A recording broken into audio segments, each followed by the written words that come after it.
Hello and welcome to the Koenigsegg Agera RS Endurance Race. Check out those specs, that's a monstrous car. So here we are at Porsche Test Track. This is the short circuit, and we are going to get this race going right away. No, I'm not using pilot view. Sorry guys. I use tilt B control sensitivity to all assists should be off to maximize this type of racing. Okay, so this particular video is going to be focusing more on advanced skills because this is a monstrous car. This is part of a 4-part series. So there's going to be a comparison video comparing 4 different cars at this exact track. But then I'm also doing the full-length version of each video so you can see it from beginning to end and the different challenges of each car and how I overcome those challenges. Challenge of this car is that it is incredibly powerful. It is very constricting to have this car at this track because this car just wants to open up and go, and like here I get a nice little run and then I got to pound on those brakes. Thankfully, what's unusual for a hypercar like this is it's got pretty good grip. It still feels like you're on the brakes a long time in this car, but it's not too bad. Okay, so like I was saying, part of a 4-part series. It is a, we're going to start from the beginning. So the Audi R8 LMS Ultra, the Porsche 918 RSR Concept, the Ferrari FXXK, and the Koenigsegg Agera RS. You might say that is a stupid comparison video because this car is obviously substantially faster than the Audi and the Porsche. That's true. It's going to get way better lap times. It's going to get more fame per minute. But what about those upgrade costs? Like, what if it costs you like 1,000 more gold to upgrade this car, to fully upgrade this car versus the Audi? And does that come into consideration? Well, it should. It's something you should think about when you're thinking about a farming car, because if you've got to invest tons of currency and it's going to take you like 100 hours of racing to earn it back, then maybe you want to rethink that. Of course, there's other things to consider. How many series does the car appear in? What are the bonus pay of those series? So there's a lot to consider, and my job, or what I like to do, it's not really a job, it's what I like to do. I like to give you guys all the information, all the options. And so that's what we're doing, is giving you all of the information. Okay, so in the Audi and the Porsche video, I covered how it's 42 cars to get to the perpetual point. So it's not about reaching lap 10, it's not about reaching 15 or 20 or 25 or 30 kilometers. It's about passing 42 cars as fast as you can. Because if you don't do it fast enough, you'll never do it. Remember, the further you get, the more powerful the cars are. Okay, so what's interesting is once you pass the 42nd car, the 43rd car and beyond are faster than a fully upgraded car. They get better specs than us. However, the bots suck at the corners. At every track they suck at the corners. They especially suck at this track. Sorry if that sounds a bit harsh, but the worst place for a bot to drive is the bus stop.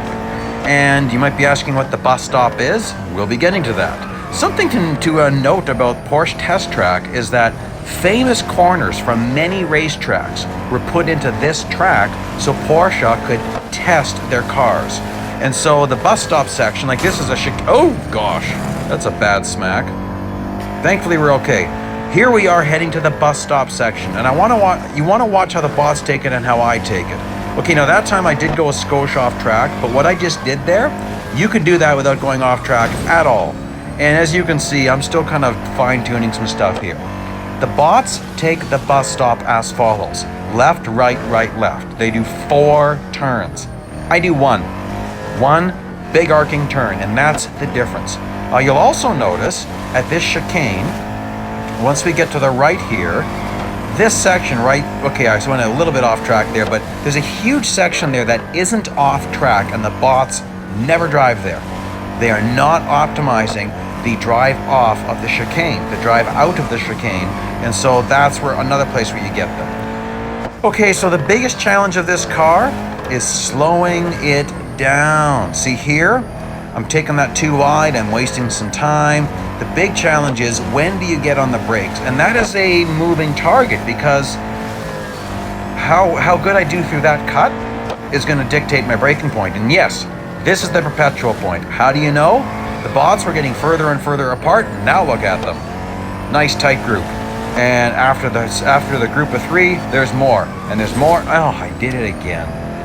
I keep doing that. I like to take a bit of a right-hand turn before I go off track on that last corner. But in this car, I just don't think I can do that to the extent that I'm used to in the Audi and the Porsche and the Ferrari. So I'll have to tweak that a bit. Oh, and then if you get that wrong, you're way off track. And I don't want to go way off track. Now, here we go. Oh, I just took out my brake light. Let's check that out in slow motion replay. One of my favorite things is to get reckless in the bus stop after I trash my car. So if that happens in this race, I'll show you one of my favorite things, and that is to drift through the bus stop, hit a bot with my left side, and use the bot to smack my right side back into the track and carry a lot of speed. You notice that weird glitch right there? Looks like the track is right up into my car. That's because they've screwed up some of the shading. I'm sure they're going to fix it very soon. I have confidence that these guys are going to be tweaking some of the stuff we don't like in the next few updates. It takes a while, guys, but they get it fixed. You know, don't worry about it. I'm sure they're going to look after it. Anyhow, so advanced tips. Why advanced tips in this car? Because this one's a monster. As far as the base fame is concerned, this car pays the exact same amount as the Ferrari FXXK. And what that means is if you keep the car all on track and you finish in first place, you'll get 600 fame per lap. Now, we don't really care about fame per lap. When we're farming, we care about fame per minute. That's what really matters, is how much fame are you earning per minute. And we always want the base number, because after the base number, we can double it if we add the agent. We can add the fame bonus on top of that. So if it was 70% bonus fame day, you would take the base fame name number, you would double it, and then you would multiply that by 1.7, or in a calculator you can just put plus 70% sign. It'll give you the answer. And then you know. Same with our currency. Like if you're going to run this thing on 180% bonus R day with a manager hired, you're going to get 5.6 times more regular earnings. On 100% fame day with the agent hired, you get 4.0 times regular earnings. All right, so you see me taking that cut and blasting through it, and of course I'm losing some fame. Then you see me taking this cut, often going off track a little bit. Not much there though, not bad. Then you see me taking this big cut, and I've adjusted it, see that? Not really hitting that wall anymore. So you might say, look, why are you doing all that? You could skip some of those cuts and earn more fame per lap. That's true, but what about fame per minute? That's what matters. And I found out recently in my test with the McLaren MP4X at Le Mans that when I started skipping some of the cuts, my fame per minute went down. Instead of getting my 1930 to 1935 like I usually got, I was down in the high 18s. So not necessarily the best move, although some of those, oh, I did it again. Some of the reasons that you skip a cut once in a while is because you don't want to get damaged. Now at this track, it don't matter. You can be 100% trashed and easily keep this race going. And in some cars, like the McLaren MP4X, you can enter this race with a totally trashed car, totally trash it during the race, and still have no trouble going forever. Problem is, the McLaren MP4X version pays horribly. Absolute waste of time. Okay, well, I definitely lost some traction there. So, yeah, you don't want to try this car at this track if you're not pretty experienced with these types of cars, because you really got to be patient. You got to get on those brakes. See, look at this. Now I'm taking this really nice. I'm getting on those brakes early. In a car like this, I made up a very simple saying. Early to brakes and early to gas will make your car very fast. Oh my gosh, that's a horrible hit. We're gonna have horrible damage. Not as bad as I thought. I've got stage 1 damage right now, so I lost a little bit of my top speed, acceleration, brakes, and grip. But there's still another level to go, so if I'm careful, I'll still have some of the advantages of this car. By the way, you like the tribal design on it? I love this. Let's get into the total costs of this car. So to buy this car is going to cost you 1,000 gold at regular price. All gold upgrades, 1,505 gold. Our upgrades, 3,673,600. And this car is eligible for the showcase discount, which will knock down that purchase price a bit. So that is up there. That's a more expensive car. Now, it does have an exclusive series, which of course is where this race is. All of the cars that I'm comparing, all of the races are in the exclusive series, so you have to fully upgrade to get access to them. That's where most of the highest paying races are, is the exclusive series. That's one of the advantages. That's why you want to farm there. But do you want to spend that much just to get a farming race? Now, just for comparison's sake, the last engine upgrade on the Porsche 919 Hybrid Evo, 1,310 alone for one upgrade, whereas 1,505 gold fully upgrades this whole car. So not a bad price, honestly, for a car like this. This is a pretty cool car. I like this car better than the Venoms. I find the Venoms are just skittish. Like, they're faster, don't get me wrong. They're faster. I enjoy this car more because it's not as skittish to me. It's just the Venoms step out so much and you're on the brakes so long. So it's like, I don't really care that I can go 536 or so, 540. I don't know what it is in the Venom F5. I don't really care because the overall race is not as enjoyable and the lap times aren't really all that great because you're on the brakes so stinking long. This car, it's more enjoyable. And yeah, that's my take on it. And honestly, for the over 4,400 gold you need to buy and fully upgrade the Porsche 919 Hybrid Evo, you could get like 3 cars like this. Well, 2 of them. 2 of them purchased and fully upgraded. So that's stuff to think about too. But 919 Hybrid Evo is definitely one of the most amazing cars to drive in this game. So I'm doing something different with this particular race. In the past, what I've done for comparison videos, for endless endurance videos here, is I would slowly come to a stop and I'd say, well, this is how much fame I earn per minute. Well, you can't really take that and extrapolate it to your distances. So what I'm going to do with this one is right when I'm hitting 50 kilometers, that's where I'm going to call the end of the race while I'm going at speed. I'll throw it off track so that I can wind the race down right at the 50K mark. But we're going to do the time at that point. That means you could take that number and say, okay, well, he double it to see what I'd get if I went 100 kilometers, or quadruple it to see what I get at 200, so on, so on, so on, right? So that's what we're going to do, and I think that's going to be a good apples-to-apples comparison for the Audi, Porsche, Ferrari, and Koenigsegg.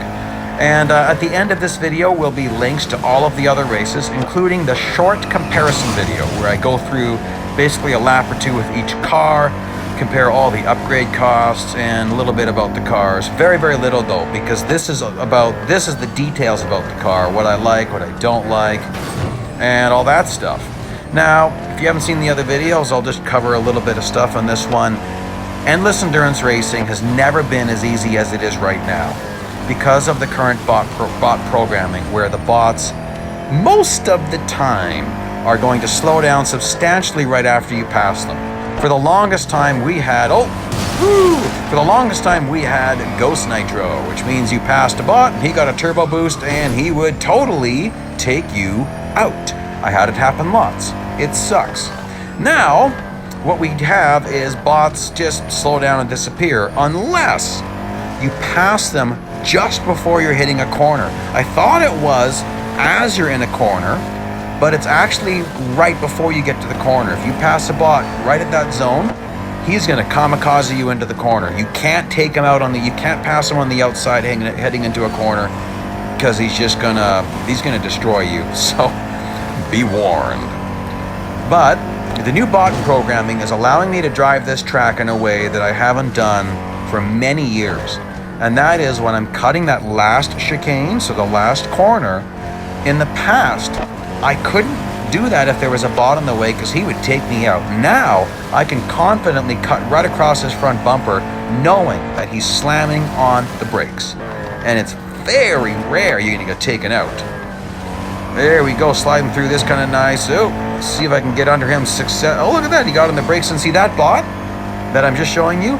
In the old programming, he would have totally wrecked me. This programming, he was on the brakes. So it's never been as easy as it is right now.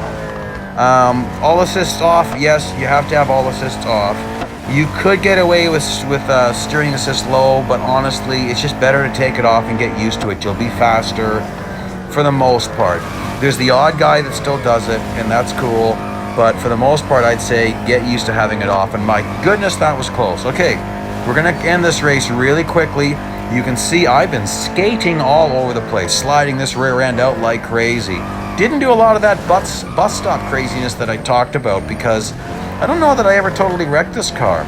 So we're going to check out how damaged it is in just a little bit here. I'm going to throw it off track right when I think I'm hitting 50, and then we will, I'll make sure I end the video right at 50. Okay, so here we are getting really, really close. Okay, I better go toss it off right about here. Okay, well, I'm going to make the end point a little bit different because I'm just 0.2 under. You know what? That's not too bad. I just lost one tail light. Love the vinyls I did on this car. Front bumper damage, not bad. We're doing 4 times regular speed. 16 times regular at this point, just to wind down the clock fast for you. And the final numbers. Start time subtracted from the end time gives us 15 minutes and 45 seconds of actual race time. Based on that, we can derive that I had an average speed of 190.5 kilometers an hour, 937.2 frame per minute, 5,514.9 RDollars per minute. Again, those are the base numbers with no agent, no manager, no bonus fame days or bonus R days. Links have already popped up here where you can see the other races that I talked about, as well as the all-important comparison video. Please like, please subscribe, and join me again for some more action.